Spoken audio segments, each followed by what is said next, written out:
Whatever. Right on, man. Yeah, looks good. I was gonna say don't start recording because it sounded really shitty, but it cleared up quick. Oh, good. I'm going to Yeah. turn on my little lamp for a little bit of ambience that I always have on. How's it going? It's good. It's just it's been very hectic day with work, and not in a bad way, just like trying to get stuff done. And then now I can officially announce that we're buying a house, and then all that stuff came up, or extra stuff came up. So I'm trying to handle that. I'm trying to deal with work, and I'm just like drained. But Well, I will. congrats officially on the house. Yep, I think the loan got approved, but I just read a thing that says, almost always there's some sort of condition you need to take care of, and it's like, okay, whatever. So that got approved, and then just up next is closing. Good job. Got a house. It's exciting. It's stressful. That is exciting and stressful, but it's good. Now you don't have to worry about just giving your money away. That's right. For rent. Yeah. I do want to. I want to say something that I want to reference based on something I believe I said in the last podcast, and this is on my own volition. It's not like anybody brought this up to me.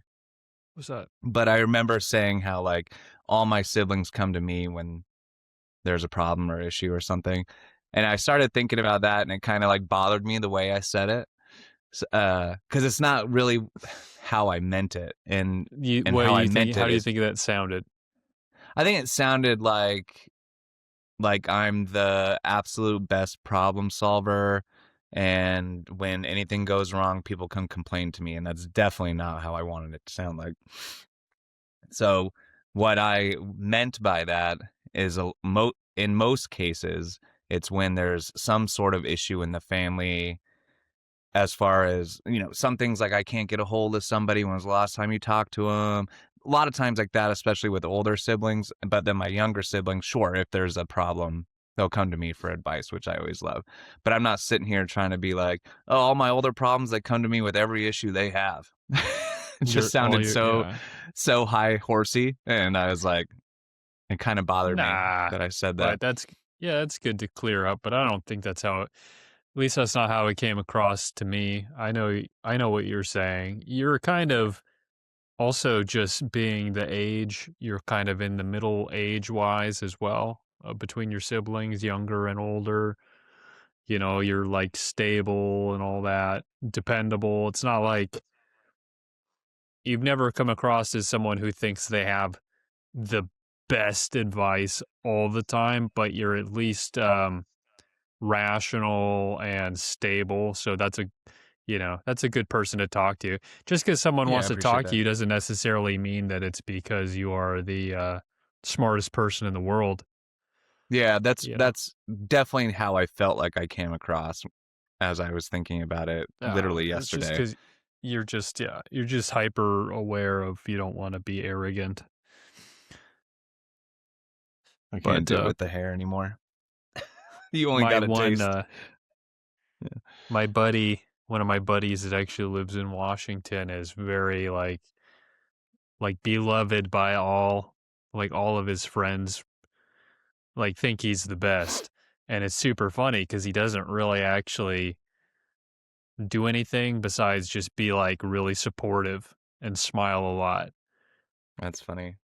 Yeah, it's weird because people project. I think maybe that's why people call. That's why people reach out. That's what I mean. Yeah. People project onto other people if they're quiet or they're just supportive and don't seem judgmental. It's like when we get off the podcast and I'm like, that was fucking great. And then I look at it and it's like, I talked the whole fucking time.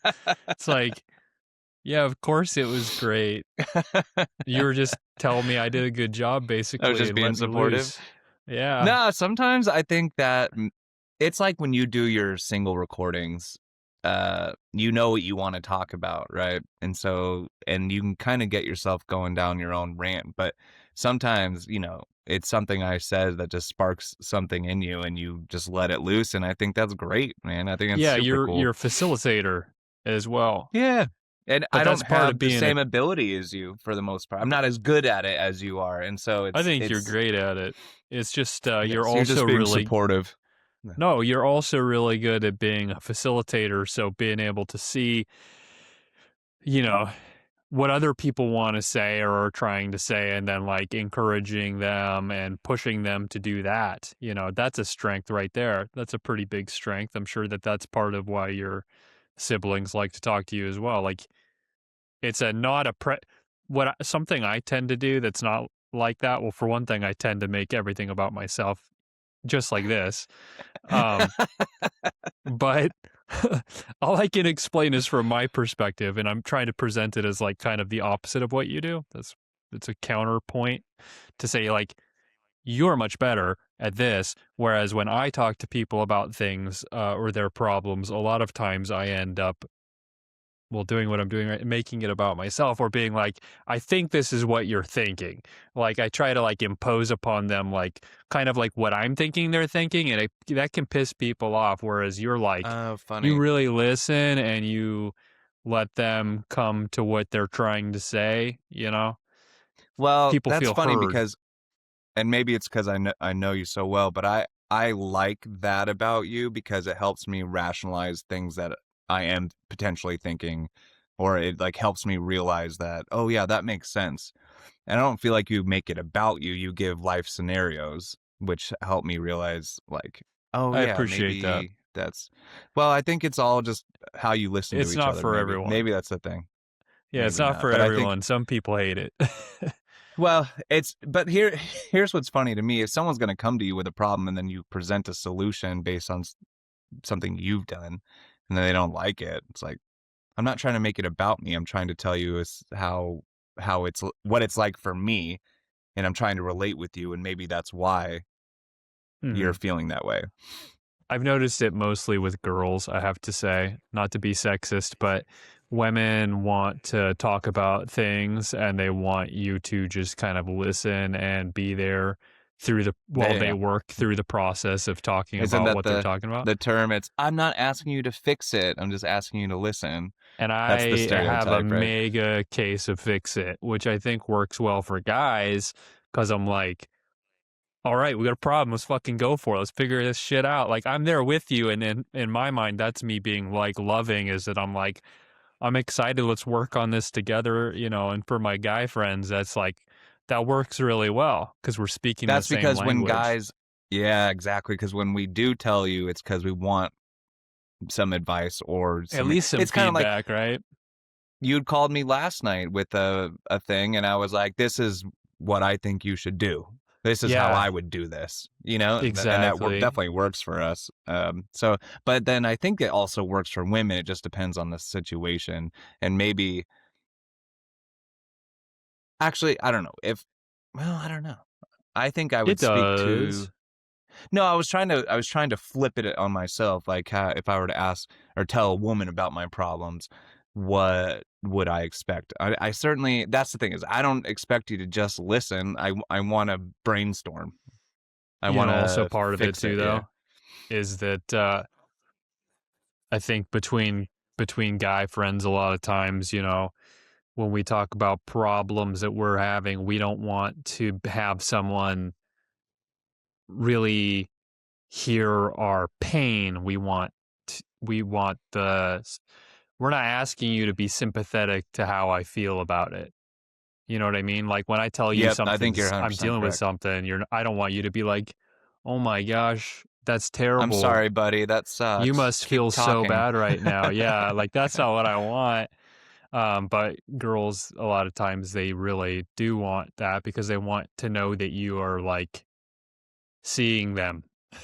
Yeah. I feel like, and I in no way, shape, or form say this is anything like my relationship, but it's like in every movie that's what they say is like, I just want you to listen. I don't want you to fix it. It's like, but that's what we do. And we want to help you feel better. I want to make you feel better if you're going through something. I would love to make my wife feel better. That's like the most important thing. Or my kids the same way. And kids, obviously, they'll tell you something not to be heard, but probably because they want their dad's advice. Yeah, And also I find solutions really fast as well. oh, yes, you do. Which could seem like abruptly cutting short your or minimizing, someone's issue. Funny. Well, maybe for women, but again, when men are talking, that's what we're looking for, I think, is a solution. Can you imagine me, like, telling you Just anything wanting I've to ever told unload you on as me. far as emotional, and then you being, like, trying to help me, and then being like, "I'm not asking you to fix it. I just want you to listen." Getting mad. Yeah, like, "Stop it, Nick." Dude, it's happened so many No. times with girls, and a lot of times I feel like what's funny about it is that I give them the perfect solution, and that pisses them off worse. 'Cause they're like, "I don't Probably because want they the didn't come up with it. fucking solution." No, that's because they don't want that. They don't want the Yeah. answer because the answer is basically like, "Here's the answer, now shut the fuck up, we figured it out."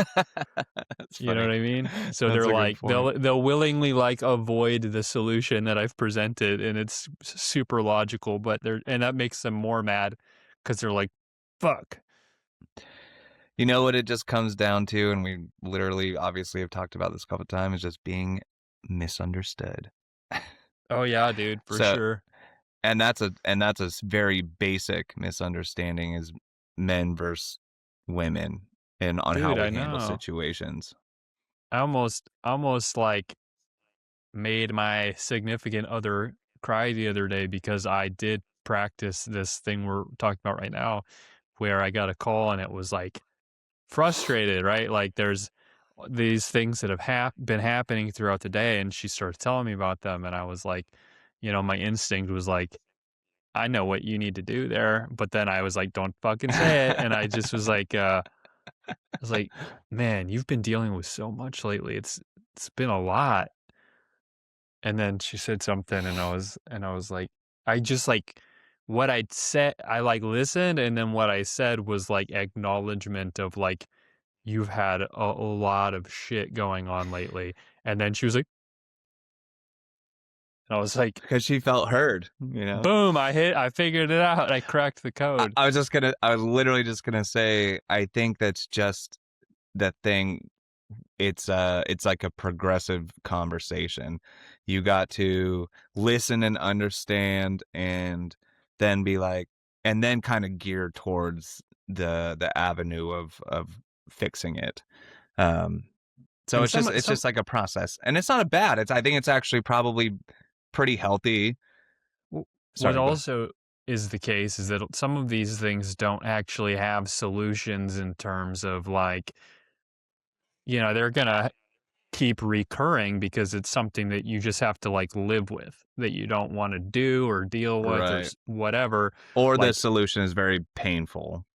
yeah, in my case, like it's dealing with people you don't want to deal with at a job you don't really like to go to and being overloaded with like responsibilities and work and like you can come up with like immediate solutions to those problems, but that's also kind of sweeping aside the larger issue, which is like this is just really tough. And what a partner needs in those situations is an ally that's there with them that can like just be there and listen to them talk about those things as opposed to like you know Yeah, I trying guess to it's fix. Yeah. pick your not I don't want to say battles, but pick your opportunities on when you need to fix something, I suppose. A lot of the times it's probably just like I think she just needs, the comfort. Uh Hmm. and then a lot of times when it's I think it just depends on the situation, and I think that's probably where a lot of us might fail in recognizing or trying to communicate. Uh but I think it does come down to a process, and it probably takes practice. Yeah, like, figuring out which ones are the ones where they really need a solution, like, if you get woken up in the middle of the night and she's like, I heard a noise, or like, it sounds like someone was trying to open the door. You're not supposed to be like, you know, you're It's supposed to have a fine. solution. Yeah. Yeah, that's true. That must make you feel really bad. Like, I'm so sorry that you had to deal. Like, was that stressful And for that you to hear solution that? is my Glock in the bedside table. Yeah, that's a solution situation. There are solution situations, but I also I am a sweep under the rug if possible kind of person. Like if it's not an immediate threat to my life or whatever, I'm like I try to find a way of viewing all problems in a way that makes it least impactful to me, which might be involve a little bit of lying to myself sometimes. Hmm. Do you have a scenario? Because I want to fix it. I'm trying to think of an I mean, I example. think there's times to sweep stuff under the rug because if I sweep something under the rug, it's because if it's based on another person, it's I don't think they meant to do that or say that, and I'm gonna let it slide until strike 2 or 3 or something. Yeah. I'm a like if someone say takes advantage of me at work or something with say I show up somewhere and they're not ready for me to be there and they didn't tell me and so on and so forth, and I've wasted my time driving out and it really should have been something that they had pre-planned enough to not have happen. The solution, uh, the real solution is address it, you know, charge extra, whatever. A lot of times I'm like, That's it's situational, right? fine. Yeah, but that's my go-to is like, it's fucking fine. That's an example of, No, I think that's a I'll, good point. Well, because sweeping it under the rug, one, they're gonna feel bad and they're not gonna let it happen again, right? In a scenario like hmm, that, so that never, no. they shouldn't happen. They should It not. They does. should be aware. Yeah, yeah. And then, but also it keeps things cordial because if you do sit there, I mean, I don't blame you if it happens. Like I said, I literally said strike 2 or 3 maybe is where I'm like, okay, no more. Like this can't happen again.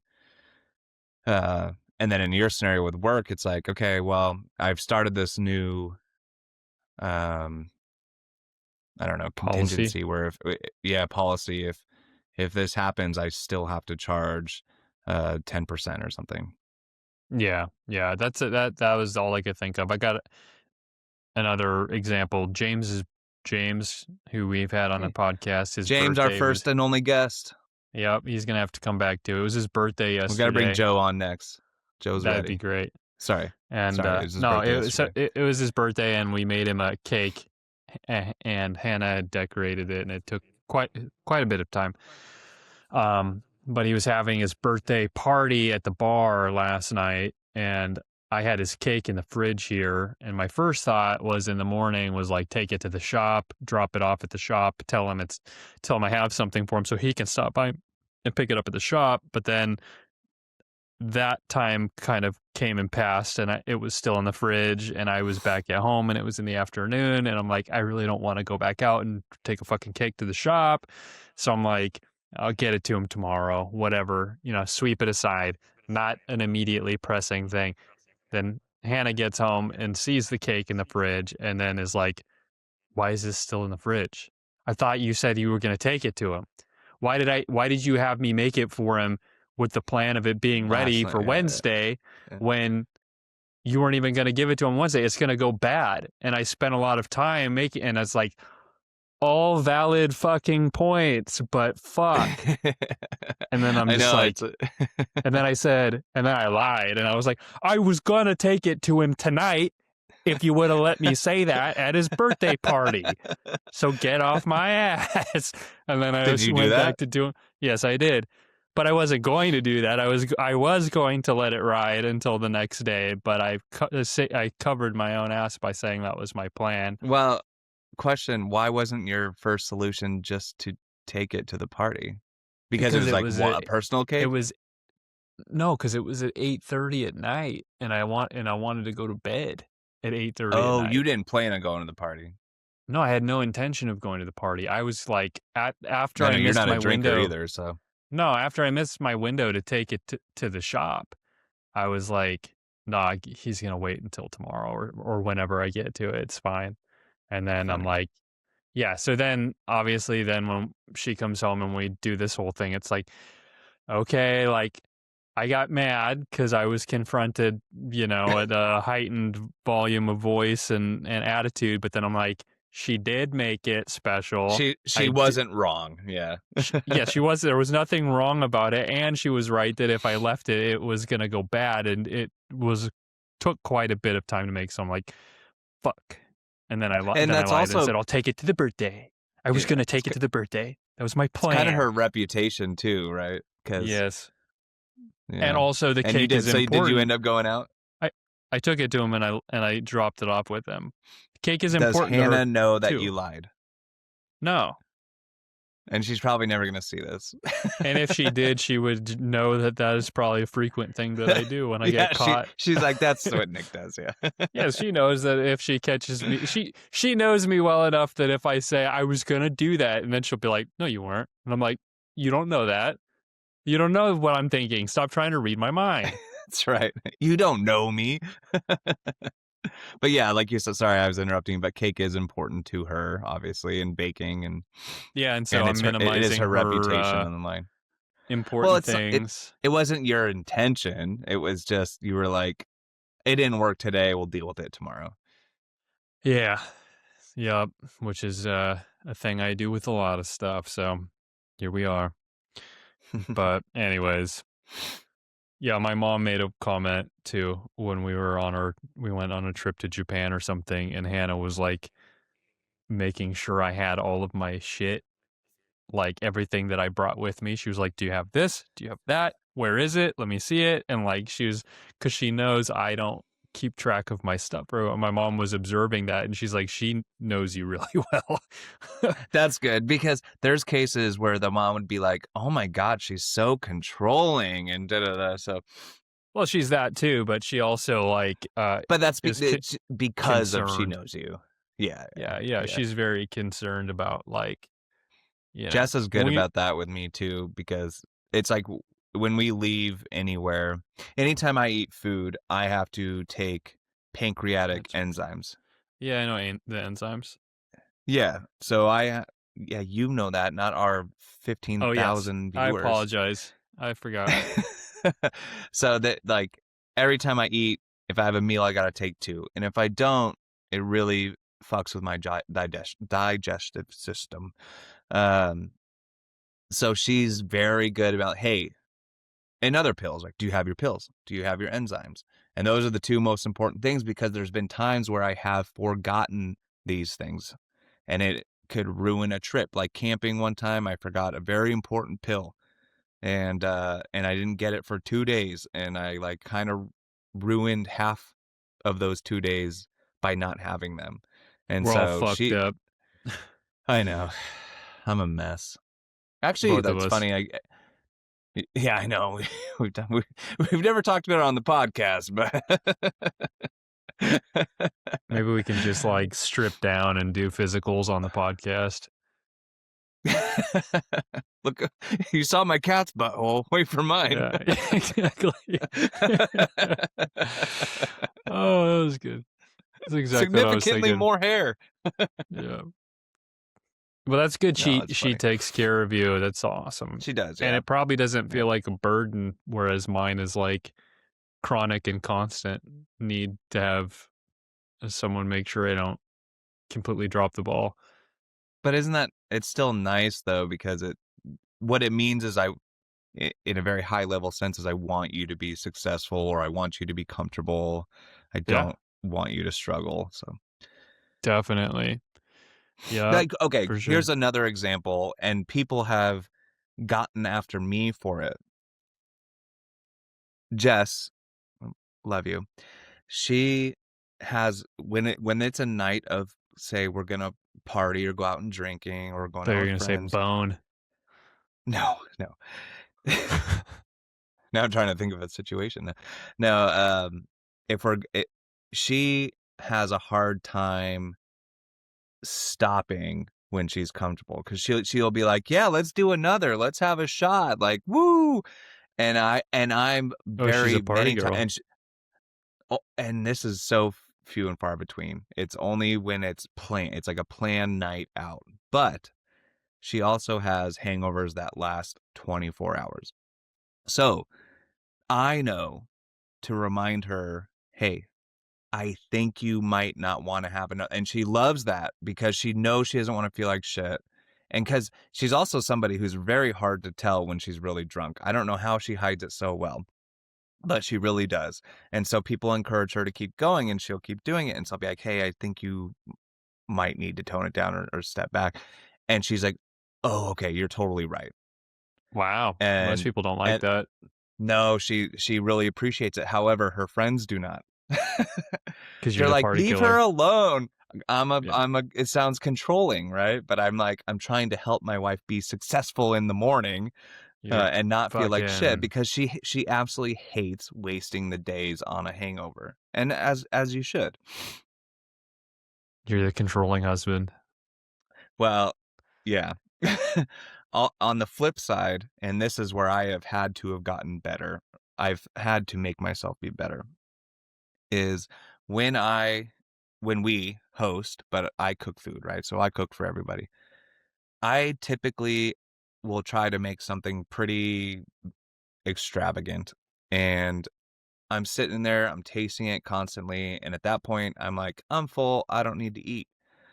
And and so everybody will eat, and then there was a couple times where she's like, "You need to eat." And I'd be like, "Leave me alone, I'm fine." But no, I really do have to eat because one, I've been drinking, and two, my body hates me when I don't eat. Isn't It's that like, crazy? so, well, I don't have a gallbladder. So what my liver does constantly is it produces and dumps bile. And so the gallbladder's purpose is to hold that bile and release it as needed. I don't have that. So at that point, it just really fucks my stomach up. And she knows that. And I'm sitting there, I'm like, I'm not hungry. Like, stop. She's 150% correct. I need to eat or I'm going to hate myself. I'm going to struggle tomorrow or tonight or in literally 30 minutes. That's cool though. That's cool. That's kind of the thing that they do is that they can like push through our stubbornness when we're like certain that we know something is correct Yeah. and then make us see that we actually don't. Like that's the one thing that I give super credit to my wife for is because I'm stubborn. And if I think something is the way it is, convincing me otherwise, if I'm not like sitting here open to it, like in this forum that we're in right now, Yeah. I've made a You've been pretty point open of it. yeah.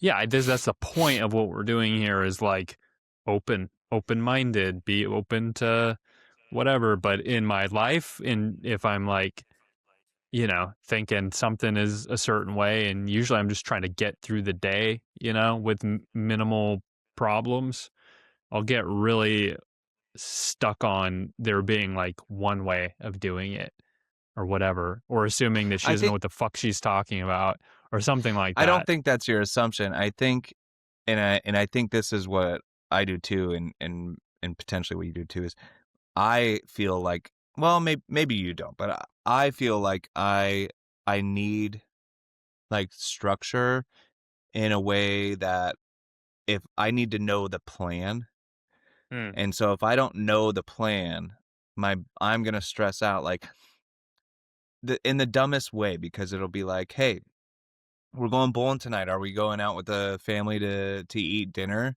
Yeah, I think so. And I'll be like, okay, cool. Where are we going? What time do we need to be there? And if those answers aren't solved yet, even though it's 8 in the morning, I'm like, can we figure it out, please? And I've been trying to get better at that. But No, that's it's not me. maybe, oh, okay. I was gonna say maybe that's one of the man things we were kind of talking about, is, but Well, maybe it not. could be a man thing, but I think in that sense, maybe I err towards the feminine and she errs towards the masculine because she's more of that person who wants a plan, a game plan. And I'm the dude who's like, I just worked a lot and I'm tired and I don't really want to plan anything. I just want to chill. Well, okay. So I for that same reason, if I'm tired or whatever, I want to know the plan because I need to know if I need to be on it. I need to be socially available. Or if there's no plan, if the plan is to just stay at home, I know the plan, and that means that I can fall asleep at the couch watching stupid shows. So you don't have to. Yeah.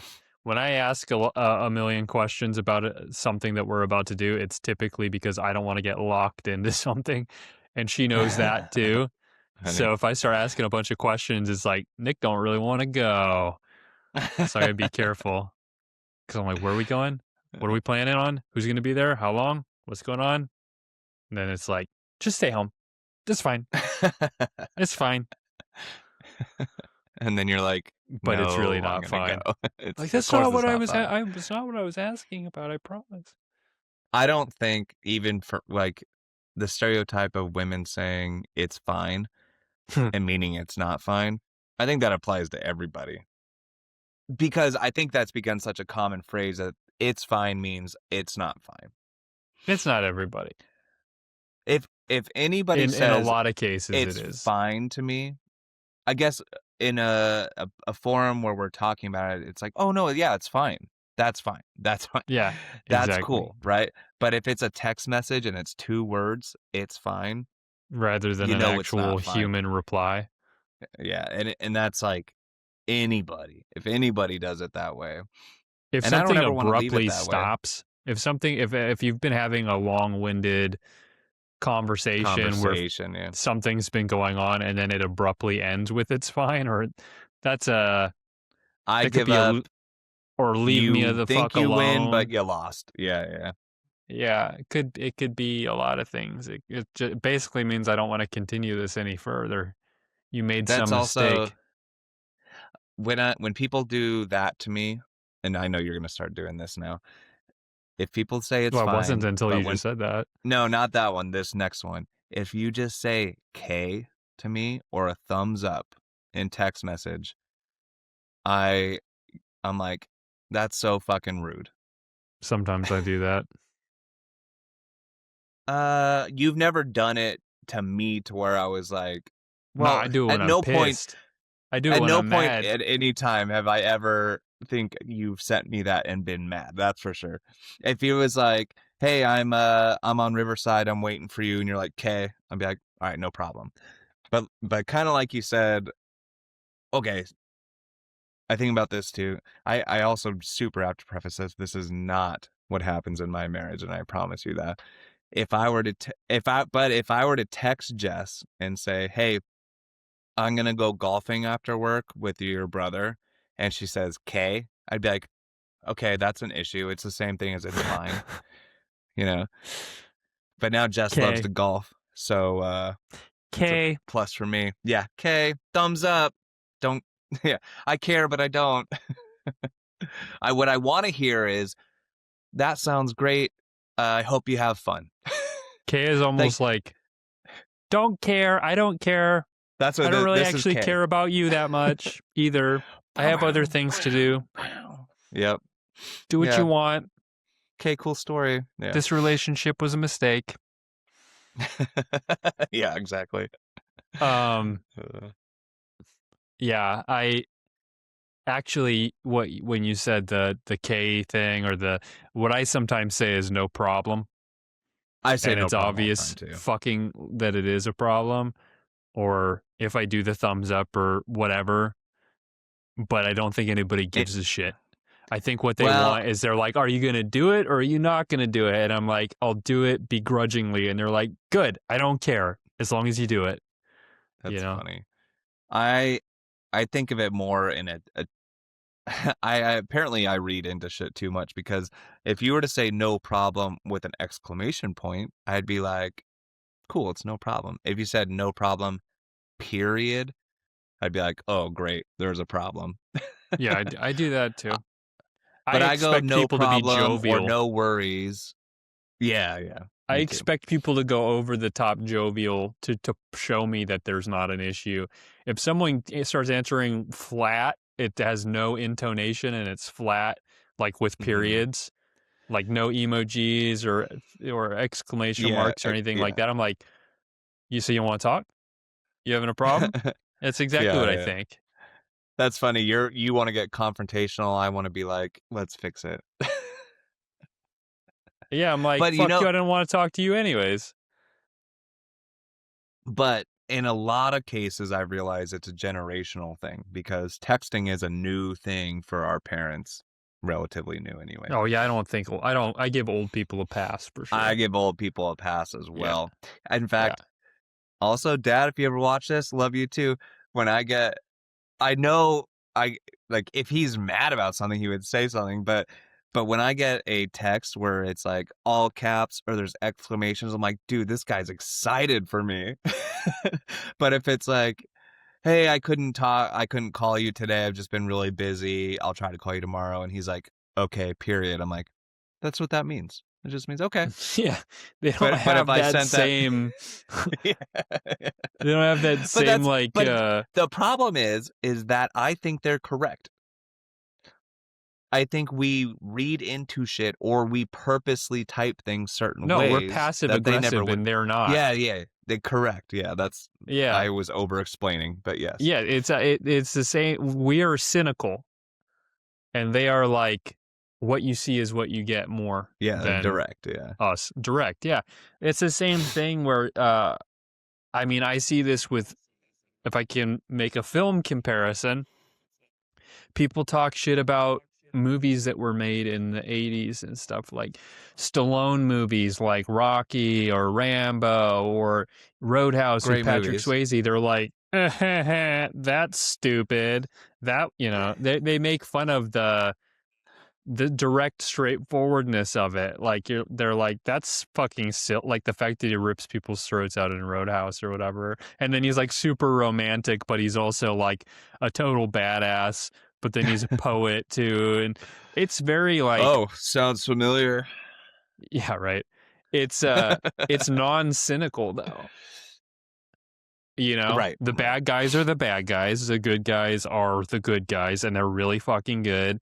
But now people can't watch that shit without basically like clowning on it I think because that it's makes so you straightforward. I don't know what the term is, but it makes you so freaking ignorant Elitist. to the It's elitist. is that what it is? Because I was just thinking, I mean, like, I think how do you so. not realize at the time these are epic movies that people our age who are like, I can't wait to show my kids. And of course, the kids aren't going to like it because they've never grown up with anything like that. They've grown up with the Marvel and like a very different way of creating and directing movies. But if you were like if you were to study cinema, you know those are epic movies. It's the same. It's like the myth of the hero. And over time, where we're at now, the hero has to have such a significant flaw or weakness to make him endearing to people now. He can't just be like a badass. If he's just a badass, they're gonna think like, well, they're gonna make fun of him. It's like That's the way true. that they look at Stallone or any of those Well, guys, or let's like, compare it to the modern day Captain America, right? Comparing that to Rambo, oh yeah, you can't do that. well, They're look at the one of the more successful ones, the Thor Ragnarok. He's like, it's got attitude, and he's like, kind of a dipshit, Or the same thing with the Drax that's from a great Guardians of the point. Galaxy. They all have like Yeah, some like weird thing that makes them like human in vulnerable. a sense. Yeah, Yeah, yeah, yeah. They vulnerable. they Yeah. aren't just like undiluted pure heroism. Like back in the day, I guess maybe it was a masculine thing to not divulge your weaknesses, to just be like a strong person without really weaknesses. Kind of how you Hmm. speak about yourself, where your weakness is like you're too kind, You don't really have. You're a guy Wait, that am I doesn't really have. modern? Is that what you're saying? No, you're classic. Oh, that's what I want to be. I'd like to be Yeah, classic. Yeah. it's I like that don't would want to be be a ever hero from freaking the described '80s. as the modern male. No, that's the problem. Yeah. Or like Yeah. Sopranos was a huge groundbreaking one because that was like Tony Soprano was a man's man, super hyper mask. He wasn't a hero, but he was a hyper masculine figure. Yeah. and it was all Going to about him therapy. needing to go to therapy and having problems, and it was like huge because it opened up this avenue of, you know, entertainment that was very like, I don't know, I guess it would be self-centered, all about you and your feelings and neuroticism. Like Hmm. Woody Allen used to do that, used to be his lane where he was like always overthinking everything. It's like the Seinfeld kind of thing, you know? Right. They made And a it's like, huge situation out of nothing sort of thing. yeah, like overthinking shit. Whereas like the old days, it was like, here's the bad guy, here's the good guy, here's the problem. We're gonna fucking fix it, and then they do. And they almost die doing it, and then you're like, badass. That was cool. I like that. It's funny. Yeah. So now, okay, you made me think of Seinfeld, and then I started to like think about Larry David's show, and I was like, that's kind of he's kind of. I'm trying to. I don't know how to explain it. He's the worst person in the best way. He Yeah. wants to be that macho man, but he makes a big deal out of fucking nothing all the time, Yeah, and then it gets him in trouble. But it's a not a I can't really watch that Curb show Your very much. Enthusiasm. Sorry. Oh, I Isn't that what you love said? Curb Your Enthusiasm. Didn't Well, you no, I say said Curb Larry Your? David show. Oh, But yeah, Curb Your Curb Your Enthusiasm is Enthusiasm. what I was thinking of, and you can't It's watch that. okay. It's Oh, okay. dude, But it's the I've same watched thing every all the time. episode. It's like want to sit and listen to a guy bitch nonstop about stuff. Yeah, but it Sometimes puts it's things in really perspective to me. creative. Sometimes it's Yeah, really yeah. creative the way that they do it, and I like some of those setups. Like I'll just watch the setups for the joke. Like, was he looking at me? And then they'll like have this whole little thing about it. It's like that's funny, but I really don't need to see the rest of the I got thing. you. Okay, so because you know Not what's not essentially enough going to happen, but happens to me for me. And I guess that's where funny. I kind of I default back to the classics. I like where they literally transform the world around them by being such like badasses okay, physically. so because it's semi unrealistic, but still a potential real story. I think that's like boiled down to nothing is kind of what that means to me. Like all the Jean Claude Van Damme movies I'd watch, that is such a bizarre fucking situation, but I hope he wins because that's Yeah, what I would want to do. That's how I would handle it. it's a male fantasy played out, I guess, right? Yeah, It's opposed to the male wish fulfillment because then they fuck all the hot chicks too. They get the hottest chick. It's yeah, like the Bond and movies. the It's like ultra yep, badass, talks a lot of shit, super clever, fucks the chick that's like on the bad team and ends up flipping with her the to the really good bad team. name. Yeah, yeah, Yeah, it's that's a what good we point. like.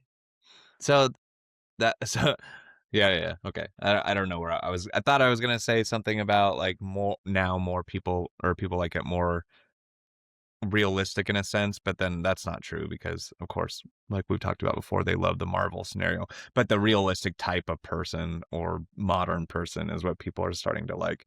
Well, they tell you that's what people like, but I believe that at least women that you and I have ever and like would ever be attracted to, you'd want them to like manly men.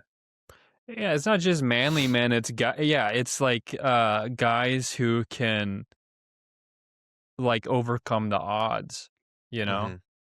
guys who can be put in a no-win situation or a really tough situation and they can pull through and they can fucking do it. Like that's what like women aspire to that as well. That's why I Then don't why think are it's they an so attracted exclusive. to like Lifetime movies and I mean, I don't because they want well, aren't the guys in those things usually like you're pretty probably right. powerful dudes? They probably are, but also sensitive. It's like Yeah, the they perfect want world. this. That's the girl angle of that story is like, you know, and that I think Rocky does a decent job of that, where he's like, you got the man's part of it story as well, but then Adrian, you have the feminine part too, where he like makes a big effort to like put everything on pause and spend time with her, and she's That's true. super quiet and protective of her little world, and he like forces his way, almost as you could argue in a rapey way, into her world. It's not rapey though; it's romantic. No, That's I just know. like Yeah, yeah. modern day cynicism. But yeah, he forces his way into her world, and then like because he truly sees her, and that's what I think they like. They like when a guy That's a that good point. can do that shit can then turn around and be like, "I see you, I'll protect you and preserve you." You know what it is, and maybe you'll agree, but I think Rocky movies, that's the men's perspective, the man's perspective. That's how we want to be. We want to be manly men, and we want to be there for our wives, and we do want to be sensitive for them. But then the Lifetime movies is the woman's perspective. Yeah, yeah, totally. Yeah. The other thing about Rocky is that he is kind of a bum in a way. Not really, but he's not doing his passion, you know?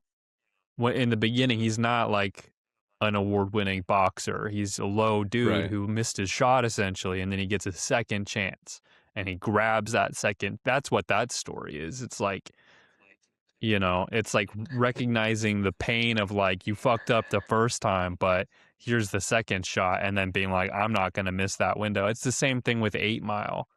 I mean, he didn't really miss the first time, but he couldn't break through Well, for he whatever did miss reason. a couple times because Yeah, he yeah, they couldn't get set it up past like those. that, but Yeah. they were like blocking him from entry, and then he had this narrow little window that he had to like cruise straight through it, and he fucking did. It was like Neo in the Matrix. He was like at the end, he could stop bullets with his mind. He was impervious to attack. It's like whatever you say to me can't hurt me anymore because Yeah. I've went to the I am depths and rubber come. and you are glue.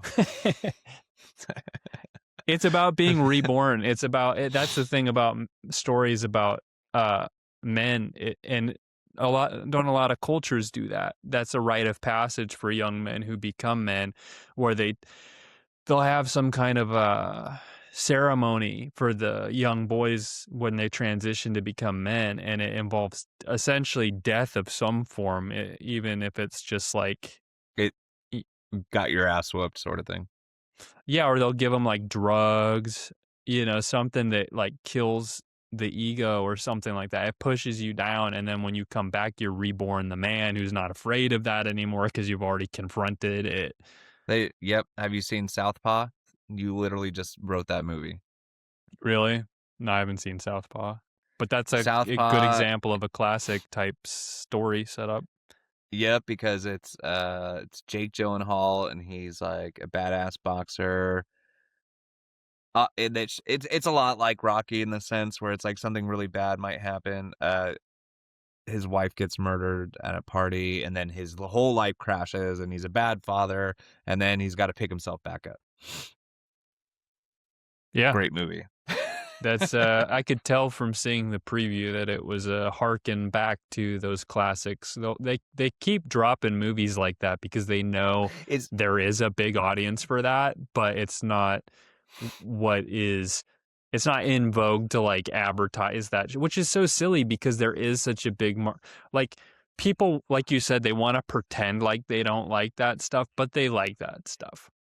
yeah. That's why Top Gun Maverick was popular. That's why people like the men's hockey team winning the Olymp. We all like to see people It win and be victorious and be it's the badasses. it it's the tale that is, I don't remember the actual term. I'm gonna butcher it. It's like the tale test of time or something, like the hero's journey. The hero's journey. I mean, that's what all, well, not all, but most really good movies are some way, shape, or form created using that structure.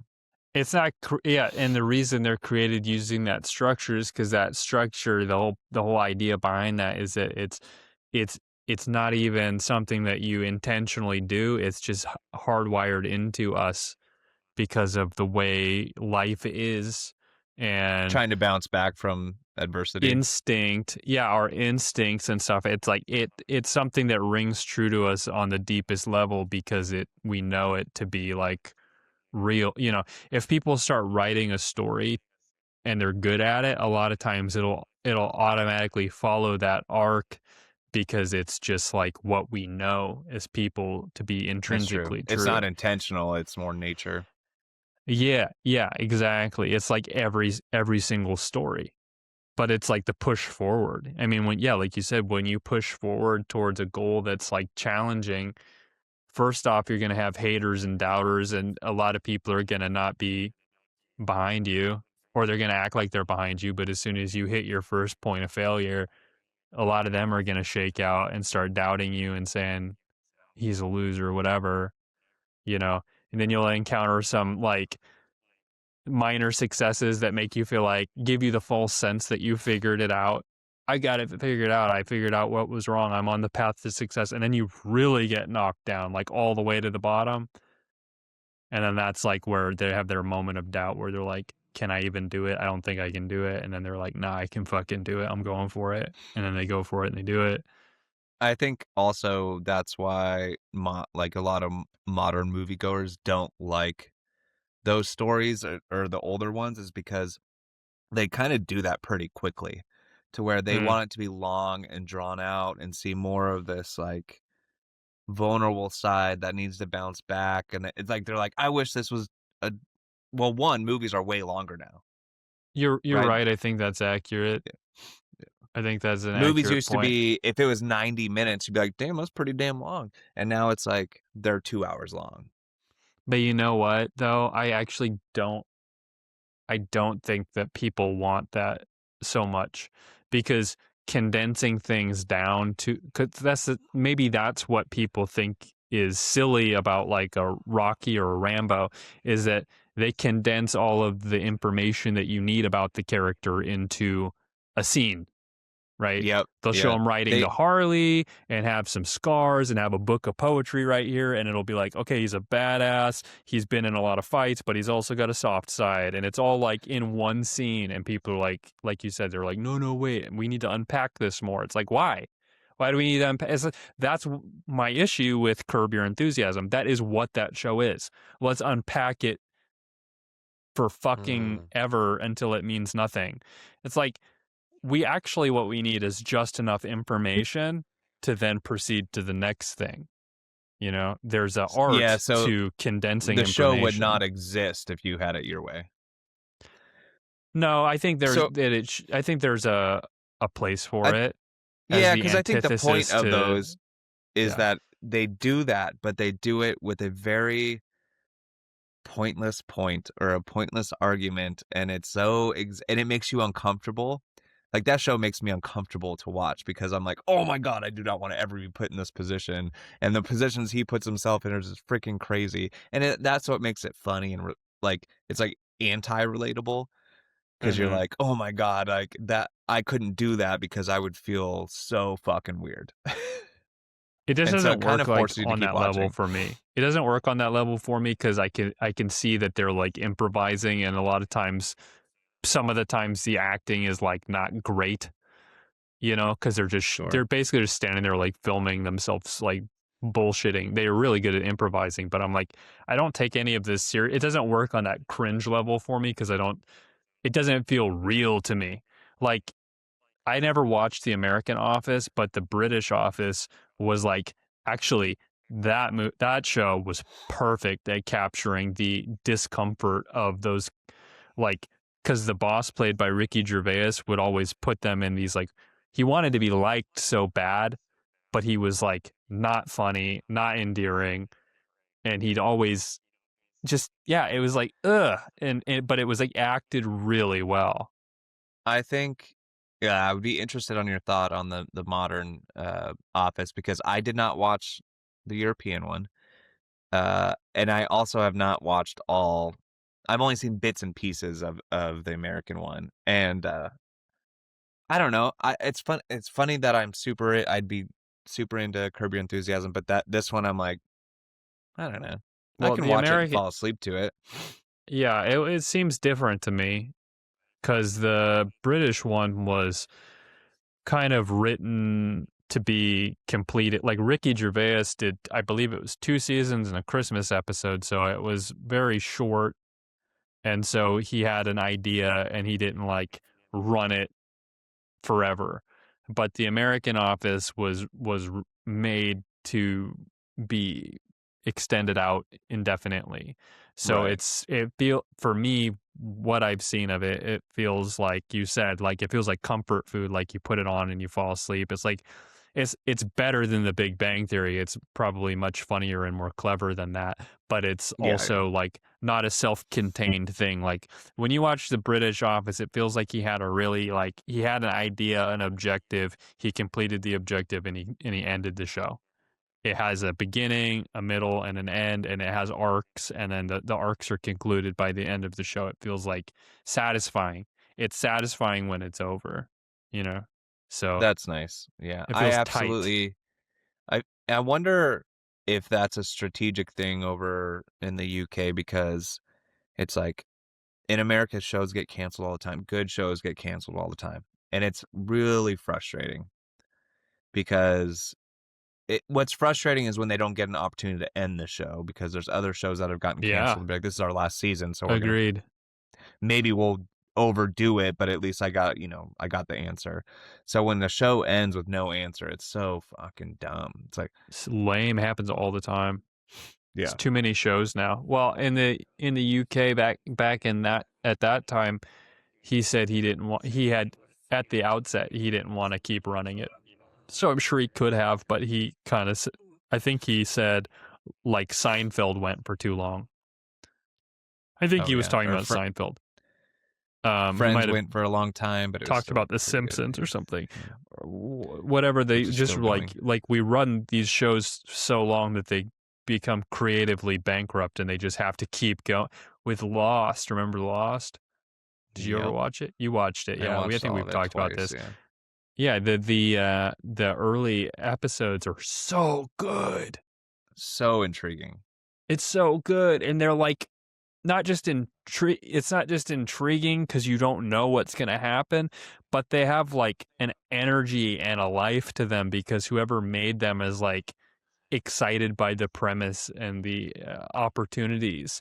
But then you get to like season 6 or whatever, and you can tell they are no longer excited by the uh, opportunities because there's not so many out there because they've already like went down this way, and it's like, oh well, that wasn't what I wanted, or like they Yeah. revealing things, and they never started out with a they never started out with an answer to the problem because that wasn't what was important. But the more the show progressed, it became more important. Of like, we need to know what's going on, you know? Yeah, it had to come to an end, and I think they probably had to do it one season too quick.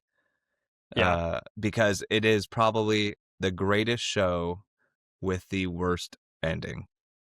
I just I could just watch the first episodes and say like on their own in isolation are like really well done episode Very like intriguing, pieces of very good, TV. yeah. Yeah.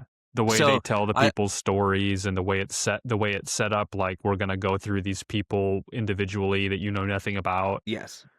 Yeah. It's so So, cool. my question to that is, did the person that wrote Lost, did they know what the ending was gonna be all along? So No. that's I don't I that's do authors do that? Probably not. They Some probably don't authors do know. that. Probably Some very authors write high the level, end and right? then depends. Some authors write it depends on the book and what the style of the story is. I mean, if you're writing a mystery, clearly you should know the end so that you can That's reverse true. engineer and make the parts that lead up to it make like it all needs to lock together in a very specific manner. But that's the problem with the show like Lost is that you tease this unknown thing at the end, and I knew from the beginning of watching it that they didn't know what that thing was. It was just a giant question mark, and that's what made it intriguing. That was their plot device. But But the closer you that's get to that yeah. thing That's and you have to start to answer for it, it's like this is going to fall apart so fast. correct. And because it's how we do shows here, it's like, oh, your show needs to be super intriguing every season for us to continue it, and the ratings have to be so good, and if they don't, we're gonna end you. I almost don't even like shows that are like that now, just That's because of why how Lost most of us happened. Google binge-worthy shows. Yeah. Well, When I'm when I yeah. told Jess about watching Lost, I was like, okay, I really do want to watch this with you, but I gotta tell you that it is the dumbest, worst ending out of any show I've ever seen. Yeah. Man, I don't know what I look for in TV show. I don't really even like to watch TV all that much. Um, we're watching Landman. That's good. It's very good. I'm all caught up on Yeah, that one. yeah, that's a Tulsa good King's one. very good. It's pretty Sylvester good. Stallone. Yeah, it's chill. You Feel- know who released or what show released a new season or new episode yesterday after very many years? Was Scrubs. Oh, really? Yeah, I I'm didn't even know excited that because came I don't know back. if you remember how much I love Scrubs. I have every single season, and I would watch that Dude, every night. it's so weird when they bring back a show that I has know, been gone for so long. It's like don't even do it. I know. Well, here's why I'm glad they did it. It's because the last season was fucking dumb. It was like them teaching in a hospital school So with what new makes you think this one's going characters. to be good? I think it's because they're bringing it back to the roots of them working together in the hospital. And they're going to be kind of the same, so you might get that same feel. I'm not saying I think it's going to be good. I'm hoping it's going to be good for that reason, that You they're know what's a, going back to the roots of it. you know what's a sad reality is that as people age, um, They want I to don't want to regress say back they. to the good old times, Well, I don't good want to good say. times. Yeah, the tendency to want to do that is because we have this period of youth where you're very like creative, and a lot of times people Successful. release their best work in their early 20s. That's not to say you can't do good stuff as you get older, but I think like a lot of creative people who are like on fire in their 20s, they do their best shit, and then as they age, they kind of that energy kind of starts to fade. And so you're not going to get those same people to come back and do the same formatted show and retain the energy that they had when they were young. It's going to be embarrassing. What they could do, the only way Is that's going show to that they grew work, up. yeah, it would have to be like these are the same people, but we acknowledge that they're not the same as they were, so let's like make it a different, like you can still do callback. Dude, it's like when you watch the new Happy Gilmore, we like it because it's Happy Gilmore, but Adam Sandler's tired, he's not as funny and as energetic anymore. They just kind of relied on those like throwback jokes. It's not the same because he's not a young rambunctious kid anymore, you know. Also, if we want to wrap it back or turn it back into what we said before, is that times have changed. So if you're going to make a show and try to make it with the times, I'm not going to enjoy it because that's not the vibe Scrubs was 15 years ago or whenever it was. So you're right. That's a good point. And that the fact that it might suck because they're trying to make it more modern. I haven't seen it yet. Uh, Well, I think the new episode's up on Hulu. Not a sponsorship. Wish it was. I think that they're all tired and they're probably coming back because they haven't been as successful in their post Scrub years. And so everyone left Scrubs expecting career trajectories to go Success, like yeah. this. And then when they didn't, they're like, all right, let's come back around to Scrubs. I like Scrubs Yeah. again, and it's like, no, dude, you How guys common is fucking, that? it's so common. And they That's missed it. probably And why I think the people in Friends knew that that was probably a possibility, and they're like, "We're not doing a reboot." They did the reunion show, and I think that was probably successful enough for them to. They probably made money on it. I mean, of course they made money on it. if a show ends on a super high note, I think that leaves the window open to coming back, or leaves the door open to coming back, more so than if a show ends on a creative spiral. It's like you guys were already in a death spiral then. You're not going to come back now and, fix it. Well, I think Like I feel there are. like if they did Seinfeld, a reboot of Seinfeld now, They they could tried that actually too. Yeah. they might be able to do a good job with that cuz those De- people are all pretty fucking sharp still. right. Well, Dexter, I thought was really well done. I didn't see the And reboot of that. I did hear you rave about it and in your I know you pocket. did when I when I in my pocket, yeah, when I butt dialed you. No, I think there's probably success stories with that situation, and where it's yet to be known with Scrubs. Yeah, the people should still be on. They're creative they should still be on a creative like upward trajectory. Like Larry David is still on fire doing his thing with Curb. He's obviously still really sharp and can still write for Seinfeld. Oh, So if and he, SNL too. He's yeah, the best. if they He's got better. him back, yeah, if they got him back for Seinfeld, and they actually got Jerry Seinfeld, who still seems like really sharp, and Elaine, she's in the You're funny. VIP. Did you ever watch VIP? Yeah, Dreyfus. No. Yeah, Dreyfus. Yeah, they're Yeah, all like really Elaine Dreyfus. good. Yeah, or not Elaine. Yeah, What's her first name? Julia. But yeah, so they actually in the show Curb Your Enthusiasm, they bring up the possibility of new episodes for Seinfeld, Mm, which is funny. that's I don't funny. know, dude. I think it's good. I super It's have not to bad. pee. Yeah. You want to take you want to go or you want to take a break? No, we haven't done the wheel.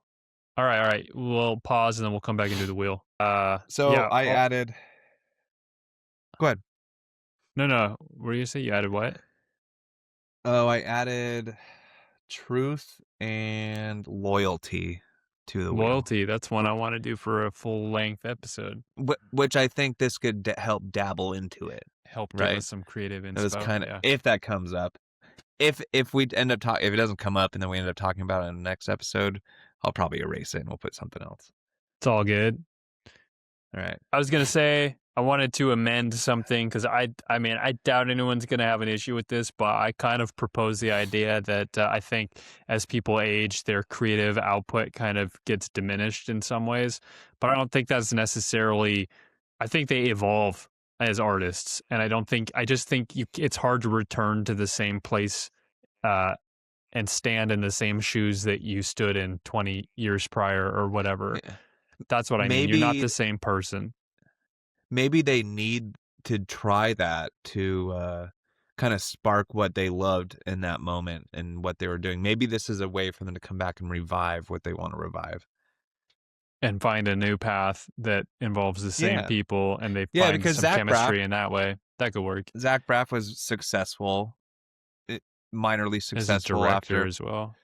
Right. And then T-Mobile, I think it's T-Mobile used Zach Braff and uh Donald God, I can't remember his name. Faison? The black surgeon. Yeah. What's his name? Is that They his name? used them in the I think so.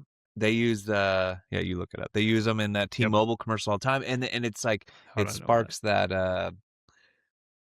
oh my god, we talked about this all the time. Holy shit. I am It sparks what? nostalgic. Oh, Nostalgic for it. So yeah. that was a bad one. That's All right, tough. let me grab the wheel. All right. And if I seem like low enthusiasm today, it's just because I have been drinking 400 milligrams of caffeine per day. But I switched today to doing 70. So I'm on You know what I do and I really enjoy? 25%. Huh. I do I get those like pure leaf black teas and I put a little bit of lemonade in it. Well, I have a shop that makes tea. So I went down there and I got some fresh brewed tea with some lemon and Nice. honey, which was Yeah, delicious, but it but wasn't I like enough. it iced. This was iced as well, yeah. Yeah. Nice. I love that. I know, but it's not enough caffeine for you, but This is what I typically drink. right, that's right. Okay. Powder sticks. How much is in there? There's 200 per stick, and I drink 2 per day. And I feel like I'm just my life's on fast forward right now. Gotta fucking slow back down. That's funny. I was doing like literally I was doing rock stars and then I was trying to find better stuff, but they all had such high caffeine. Like I usually don't even drink one of these a day, and these are smaller than the 20 ounce. It's like a bottle of water, 16.9. But then I'll do like the tea or I'll do coffee, but it's coffee caffeine to me hits me better than any other caffeine, but it also jacks my stomach up. Yeah, same. Yeah, I feel like I'm walking through sludge today, and I got a little bit of a headache. So that's why I'm like, but Well, I think you're doing a good job. I'm good. I'm good. Just wanted to say I'm not like bored or whatever. Yeah, I don't feel like you are. I can Okay. just see sometimes you feel tired or whatever, but Yeah. okay, you ready? All right, folks, let's spin the wheel of whatever. Let's put our small talk skill to the test. It's the whatever wheel. Whatever we'll talk about next. Yep.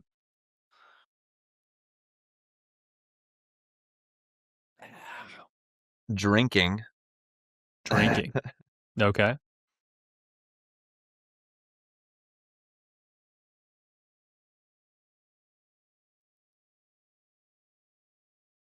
And truth. Well, I've I got see. Yeah, I see I've where this can got obviously go. well, I got a couple thoughts about it. Okay, what do you got? Let me start with the basics of the conversation. If I'm drinking, I'm going to be ultra truthful. Yeah, that's what I figured. And I'll be even more I'll be too truthful to where I will say things very controversial or like they'll piss you off and I won't care. But also drinking and not telling the truth about how much you drink, because I've been in that scenario where not to where I lied about it, but to where I was drinking more than I ever wanted to. You were Which hiding one it do you want because you to were start with? Not hiding it, but I wasn't necessarily truthful to myself that it was an issue. because you had some kind of an addiction as well, some guilt in there. It built an addiction, but it was a at no point would I ever say that I was so addicted that I like had to go. I didn't go get help or anything. It was just like, dude, I need to stop. So you tell the first one then, the truthful story. About how I'd be more true. I don't have a story for it, Oh, but well, maybe I don't know. It definitely makes you more brazen too, to where it's like, I think it oh, makes you more you said brazen. this to me. I'm gonna fucking tell you what I think about you. I think there's a aspect. People say you say what you really feel when you're drunk or whatever. Like they'll always say that when people get caught calling people the N word or whatever when they're drunk. I Like, don't think that's the truth. that's how he really feels. It's just when he's drunk, and I don't necessarily buy that because I've been around drunk people and I've heard them say shit that I know they don't actually. They felt it in the moment, but that's No, not when they're their rational. intrusive They don't. thoughts came out. It was just Yeah, intrusive thoughts. I've had people tell me that they hate me when they were drunk, and it's like, you don't fucking hate me. Shut up. No, yeah, You know, no. no No, one I loves think me. it's just if you say something that's gonna piss me off, I'm gonna tell you. I'm not gonna hold back. If I'm toasty, I'm not holding back. I think I've probably gotten better at that as I've gotten older and also just drinking less. But I'm not gonna hold back if you say something pisses me off. I'm going to I'm gonna double down. It's my favorite Be word, right? confrontational. Yeah, and well, that just depends on the situation, because in most cases, I would argue that I'm like a lover, not a fighter. Even when I'm drinking, if I'm drinking with my good friends, it's like, dude, I'm so happy we're doing this. I feel so good. We're having so much fun. But then somebody comes in and becomes a little bit of a douchebag. Killing the buzz. Okay. Yeah. Yeah. Well, yeah. Now a different part of the drunkenness comes out and you're like, keep going. You're like, now then it's that scenario where like, I kind of want to fight. Because the stakes feel lower. Well, yeah, I do, I guess, have The a story about consequences that. go away. They Yeah, fade for into the sure. background. Yeah, you're like, yeah, why don't I always just fight? Why don't I always handle it this way? Did I ever you've never met my friend Lincoln, right? No. Okay, so I was visiting Washington when I lived in Alaska, and they were giving me a tour of some, just some fun, sweet bars. It was a night out, and we're at this one bar, and there's a beer pong tournament. And back then, I used to play a lot of beer pong, but I wasn't playing. I was just watching. I was observing, and the Judging. people. Oh, yeah. Let me continue. I can The just people imagine. that organized the event ended up in the finals. And it's like, okay, maybe it's just because you're good. It was a And corrupt then beer pong tournament. it was corrupt. And so I'm watching these people cheat in the basic rules, to where, like, I don't know how much you play, but it's like you can't go elbows over the table. And these people were like 18 inches over the table, leaning over, shooting You're and like, making shots. Oh, dude, I was worse than that, because I was toasty. I was feeling good. And they looked like a bunch of bitches in my eyes. So I stood up next to them every time they'd shoot and they do their thing. I just copy them. And I would be like, oh, see, I'm over Oh, the you're table. being a dick. Oh, I was. And I'm not like this anymore. I'm totally not like this anymore. But but I was sitting there, I was like, you guys are cheating and you're winning against these people that people paid money to play. And so I was kind of pissed off You're that trying they to were expose cheating. expose I their was sham. trying to expose, yeah, because But it's you're like, these everyone that's people watching paid. right now is on my side, not their side. Yeah, I don't know if that was the truth or not, but But that's how you feel in the moment. That's why you're so brazen. well, I mostly felt that they shouldn't. If you organize the event, you should not be competitors. Because when I would call you out for cheating, like, no, we're not cheating, and then they're like, well, let's call the bouncer over who works with them of the bar, and he's like, they're not cheating, and I was like, okay. This So whole I just kept establishment is fucking with. corrupt. Oh, dude. Yeah, I just kept fucking with them. They end up winning, and they get all the money, and it's like, okay, that's whatever. I'm gonna go sit down. There's like a nice lounge area. Sitting there with my friend Lincoln, his now wife, and some friends, and we're just chit chatting. And Lincoln is a strong, like 6'3", 6'4" guy.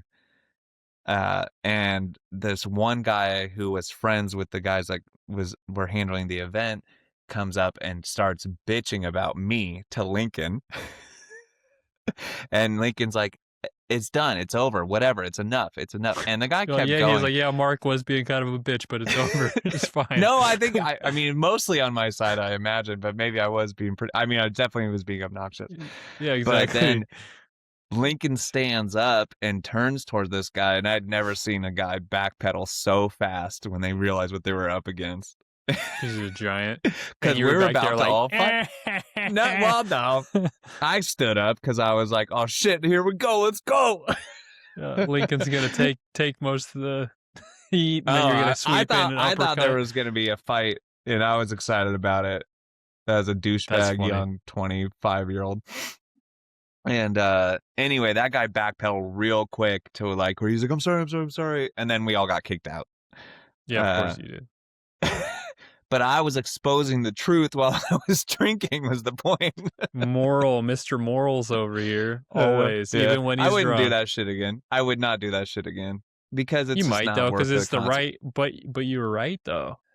I was right, but at what cost does that matter? Going to jail? No. True. Over a beer pong tournament? No, I don't. Yeah, just walk away. It's just stupid. Yeah. So No one's dying, right? you probably That's don't a good have story. any stories. Me? No, I guess know, I could probably come up with some story. I mean, I've been drunk quite a few times. I just whenever And you I are drank, a pretty I brazen drank. person in general. Yeah, whenever I drank to get drunk. So we did talk about that. and to hook up. That was the whole Funny. point. Anytime I got drunk with my buddies, it was like we're on a mission, and the mission is to find chicks, and the mission was always unsuccessful. The mission always ended up at the strip club. You're like, couldn't find chicks, so Dude, I actually remember one where we were in. I think it was it was someone I don't hang out with anymore, and we were like drunk at another friend's wedding party. Was it the night before? No, it was the night. It was the night of the wedding, and everyone went out to party that evening. And then the maid of honor got drunk, and she was pretty cute, and a bunch of us were like surrounding her like vultures.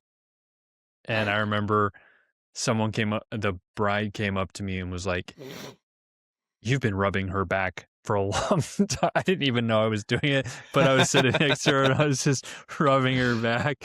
And she was kind of funny because at the wedding she was very like prim and proper, but then when she had a couple drinks, she was like smoking cigarettes and hanging out with all of us guys, and she was like, "I don't give a fuck."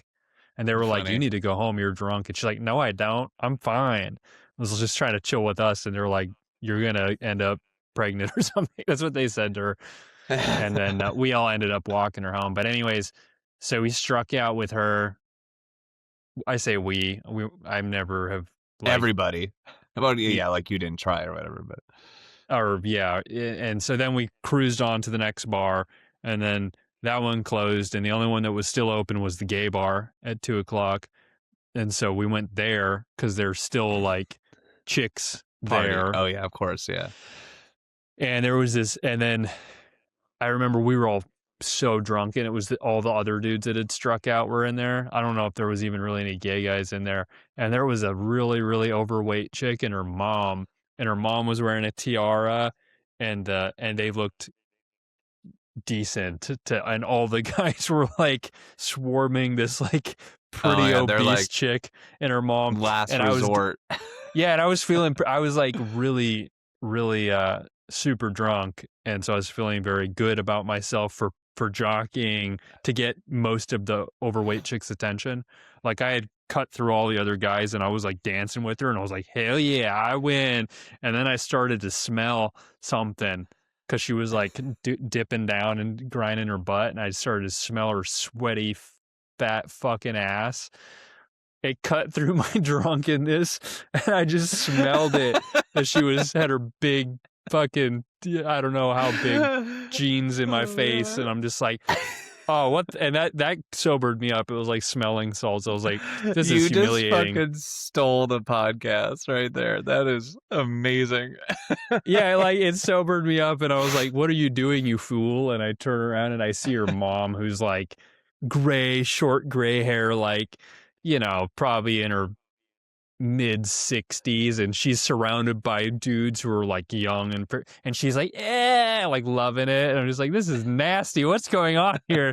It's like, we need to get out of here real quick. Yeah, and I was just like, I'm done with this shit. Okay. Oh man, I can't tell this one. Should I tell this one? It's worse than that. Maybe don't. I don't want you to feel like you have to. I don't want you to feel bad about it. So, because if it's involved with somebody we know, I think no, it doesn't involve someone I know. You tell me about it later, but yeah, it's a good story. We'll see. Maybe I'll. If we ever monetize this, I can just tell people I know. Like the reason I'm telling these stories is because it's making me money. Because yeah, guys, if you ever want to hear this story, make sure you gotta pay. You gotta pay for it.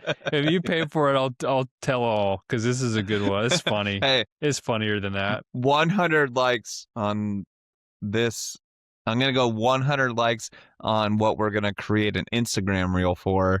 We'll tell the story. You'll tell the story. I'll give you a sneak preview. Okay, can I give you a sneak preview? I don't know. I feel like you just negated everything I said about getting 100 likes. No, the sneak preview is like a tease for the full story. It's like, if you want to know what the real scandalous details, you have to pay.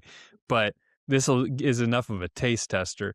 So same sort of setup. We're in Washington, up on Capitol Hill, and we're drunk and went around to the bars. Bars closed.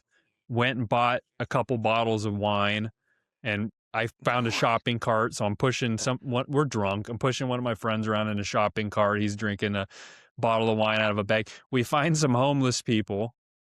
It's all a blur at this point. Like I'm seeing vague shapes of people. And I realized soon that we're chilling with this like homeless guy and a chick. And then pretty soon somehow the girl, and I'm with two guys, and they have those looks in their eyes where they're like prowling, and they found a girl. There was like none around anymore because everything's closed, but they found one because she's homeless.